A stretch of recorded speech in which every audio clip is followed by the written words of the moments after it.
ಮುಂದೆ ಇರ್ತದೆ, ಹಿಂದೆ ತಗೊಳ್ಳಿ.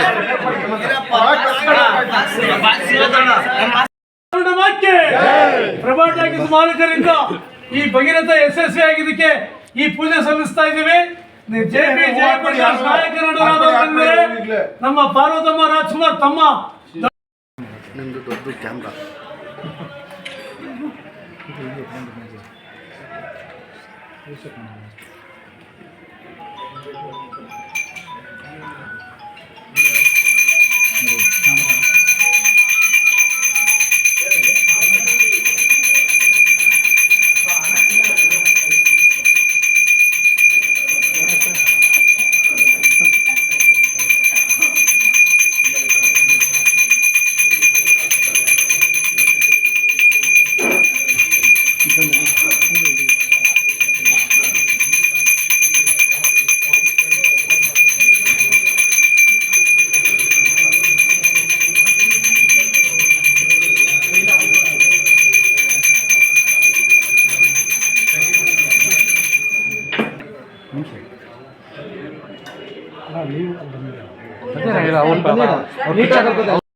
ಅರ್ಸು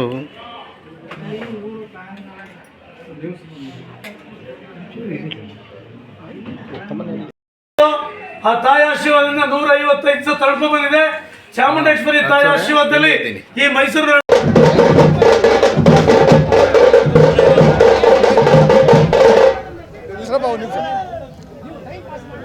ಇದು ನನ್ನ ಜೀವನದಲ್ಲಿ ಇದೊಂದು ಸುದೈವ ದಿನ ಅಂತ ನಾನಾದರೂ ಭಾವಿಸ್ತಾ ಇದ್ದೀನಿ. ಏಕೆಂದರೆ ಇವತ್ತು ಕನ್ನಡ ಪ್ರೇಕ್ಷಕರು ನನ್ನ ಒಂದು ನಾನು ನಟನೆ ಮಾಡಿರುವಂತಹ ಭಗೀರಥ ಚಲನಚಿತ್ರ ಇದನ್ನು 150 ದಿವಸ ಓಡಲಿಕ್ಕೆ ಪ್ರೇಕ್ಷಕರ ಅಭಿಮಾನಿ ದೇವರುಗಳು ಎಲ್ಲ ಸಿನಿಮಾ ನೋಡಿ ನಮ್ಗೆ ಆಶೀರ್ವಾದ ಮಾಡಿದ್ದಾರೆ, ಹಾರೈಸಿದ್ದಾರೆ, ಹರಿಸಿದ್ದಾರೆ.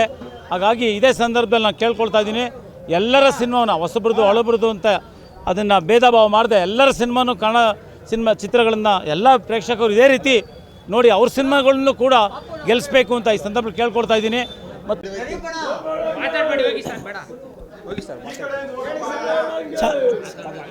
ವರ್ಧ ಜಯಂತಿ ತಾಯಿ ಹುಟ್ಟುಹಬ್ಬದ ಒಂದು ಅಂಗವಾಗಿ ನಾವು ಪ್ರಭಾ ಚಿತ್ರಮಂದಿರದಲ್ಲಿ ಈ ತಾಯಿ ಒಂದು ಪೂಜೆನ ಇಟ್ಕೊಂಡಿದ್ದೀವಿ. ರಾಜ್ಯಾದ್ಯಂತ ಫೆಬ್ರವರಿ 7ಕ್ಕೆ ಭಗೀರಥ ಬಿಡುಗಡೆ ಆಯಿತು. ಈ ಪ್ರಭಾ ಟಾಕೀಸಲ್ಲಿ 4 ಶೋ 150 ದಿವಸ ಓಡಿ 55 ದಿವಸಕ್ಕೆ ಕಾಲಿಟ್ಟಿದೆ. ಅಭಿಮಾನಿ ದೇವರುಗಳು ಸಂಪೂರ್ಣವಾಗಿ ಸಿನಿಮಾ ಎಲ್ಲ ವರ್ಗದವರು ನೋಡಿದ್ದಾರೆ. ಅವ್ರಿಗೆ ನಮ್ಮ ಚಿತ್ರತಂಡದಿಂದ ಹಾಗೂ ನಾಯಕ ನಟ ಜೆಪಿ ಜಯಪ್ರಕಾಶ್ ಅವರು ಇಂದ ನಾವು ನಮಸ್ಕಾರ ತಿಳಿಸ್ತಾ ಇದ್ದೀವಿ. ಮಾಧ್ಯಮದವರು ಹಾಗೆ ನಮ್ಮ ಪತ್ರಿಕೆಯವರು ಪ್ರತಿಯೊಂದು ಪ್ರೆಸ್ ಮೀಟಲ್ಲಾಗಿರ್ಬೋದು, ಸಿನಿಮಾ ಬಿಡುಗಡೆ ಆದಾಗ ನಾವು ಎಲ್ಲ ಥಿಯೇಟ್ರ್ಗಳಿಗೂ ವಿಸಿಟ್ ಕೊಟ್ಟಾಗ ಎಲ್ಲ ಬಂದು ಮಾತಾಡಿರೋದನ್ನ ಎಲ್ಲ ಪ್ರೇಕ್ಷಕರಿಗೆ ನೀವು ತೋರಿಸಿದ್ದೀರಿ. ಅವ್ರಿಗೆಲ್ಲ ಇದು ಮಾಡಿರೋದ್ರಿಂದ ನಿಮಗೆ ಅಭಿನಂದನೆ ಸಲ್ಲಿಸ್ತಾ ಇದ್ದೀನಿ. ಹಾಗೆ ಈ ಸಿನಿಮಾ 155 ದಿವಸ ತಾವು ಎಲ್ಲ ನೋಡಿ ಆಶೀರ್ವಾದ ಮಾಡೋದ್ರಿಂದ ನಿಮಗೆ ನಮ್ಮ ಹೃದಯಪೂರ್ವಕವಾಗಿ ಒಂದು ನಮಸ್ಕಾರ ತಿಳಿಸ್ತಾ, ಮುಂದೆ ಬರೋ ಸಿನಿಮಾಗಳನ್ನು ಕೂಡ ಹೀಗೆ ನೋಡಿ ಹಾರೈಸಿ ಆಶೀರ್ವಾದ ಮಾಡಬೇಕು ಅಂತ ಕೈ ಮುಗಿದು ನಿಮಗೆ ಕೇಳ್ಕೊತಾ ಇದ್ದೀನಿ. ನಮ್ಮಲ್ಲಿ ತಪ್ಪಾಗಿದ್ದರೆ ದಯವಿಟ್ಟು ಕ್ಷಮೆ ಇರಲಿ. ಎಲ್ಲರಿಗೂ ನಮಸ್ಕಾರ.